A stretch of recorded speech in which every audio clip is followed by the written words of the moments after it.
علیکم ورحمۃ اللہ وبرکاتہ۔ نبی پاک صلی اللہ علیہ وآلہ وسلم کی حدیث پاک کا مفہوم ہے کہ آقا کریم علیہ الصلوۃ والسلام سے صحابہ کرام نے رضوان اللہ علیہم اجمعین نے عرض کی، یا رسول اللہ فداک ابی و امی، آپ یہ فرمائیں زلفوں کی فضیلت تو ہے جو بالکل سر کو ہلکا کرے، یعنی مڈا دے، اسرا پھروائے، اس کے بارے میں کیا فرماتے ہیں؟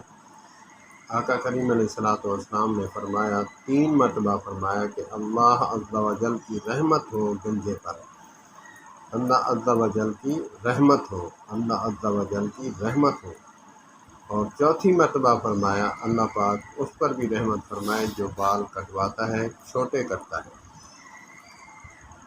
زلفیں رکھنا بھی سنت ہے آقا کریم علیہ الصلوۃ والسلام کی، اور بال چھوٹے کرانا بھی ٹھیک ہے، اور ہلکا کرانا، ٹینڈ کرانا، تینوں عمل سے افضل ہے۔